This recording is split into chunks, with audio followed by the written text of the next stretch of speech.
This is breaking news from 4 News Now.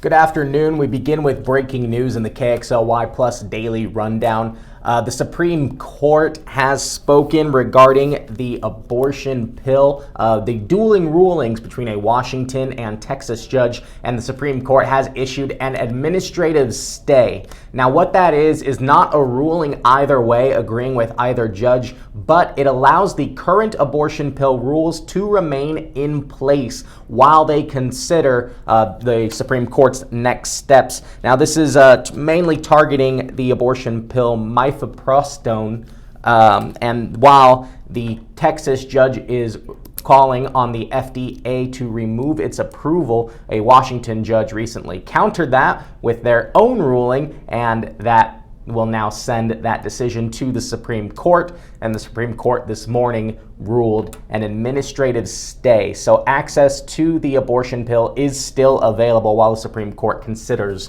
what's going to happen next. Moving on from that, we had another breaking story this morning in Spokane Valley, as I pull up my notes on that. Around 5:45 in the morning in the area of East Valleyway Avenue and North McDonald Road, a man and woman were driving east on the road, and it appears that they ran a stop sign, hit a tree. The car was sheared in half. We know the driver, the male of the two, did die at the scene. The female was transported to a local hospital with life-threatening injuries, and Destiny Richards was out there this morning. According to Spokane, the sheriff's office, they said that there were alcohol containers in the vehicle, but they do not believe alcohol was a factor in this crash, but it looks like speed was, again, as the vehicle ran a stop sign and hit a tree, killing the driver.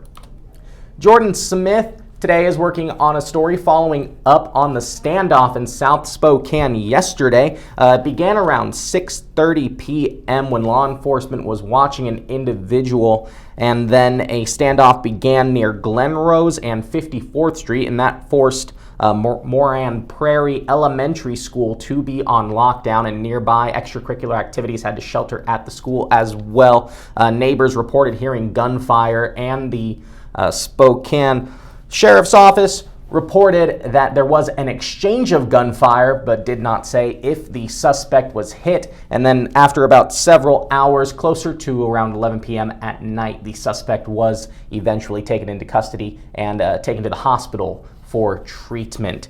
Jordan Smith is working to follow up on trying to get more details as to what happened. In addition, that area is still a crime scene, a heavy law enforcement presence still in that area, multiple police cars when Jordan was out there this morning, so he'll hopefully have more details on that coming up tonight at 5. Also happening today, well, I suppose it started really on Tuesday when a Russian volcano, the name of that volcano is Mount Shivelich.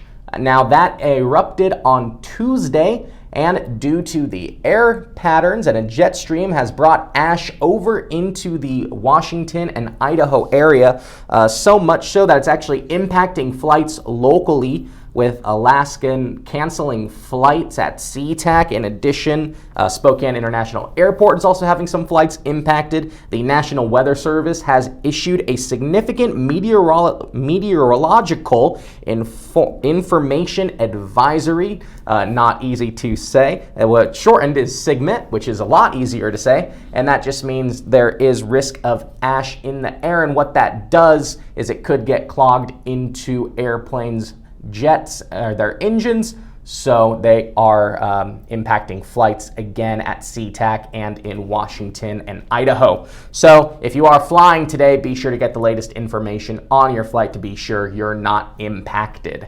Vanessa Perez is working on a story, mostly for tomorrow, where a wrestling tournament coming today for the weekend in Spokane, the USA Wrestling Women's National Championships, for the first time being held in the Inland Northwest. It's never been here before. About 12 100 female wrestlers will be in town competing at the podium in about over a dozen different divisions, ages 7 to 23 years old, and Vanessa is working to find out more about that event. We just had a big volleyball tournament here as well, which is always nice to see more events coming to the Spokane area, and according to the podium, that's going to add almost $5 million to the economy, our local economy, based on hotel stays, restaurants, that sort of thing.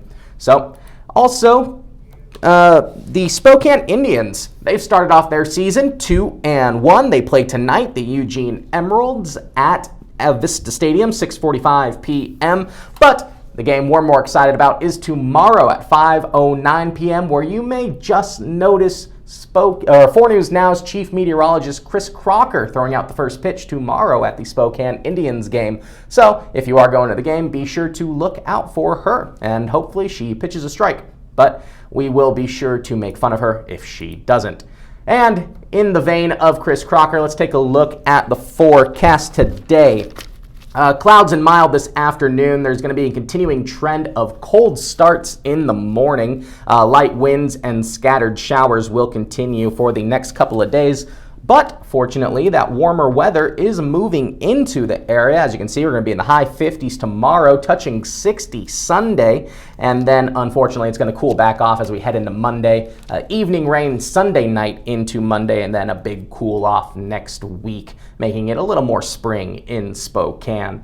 So that's all we have for today's KXLY Plus Daily Rundown. Be sure to download KXLY Plus on your connected TVs. That's Apple TV, Amazon Fire Stick, and Roku. You can also watch these on the 4 News Now mobile app on your phone. And we'll have all those stories and more coming up tonight at 5. But for now, I'm live in studio, Rob King for KXLY Plus.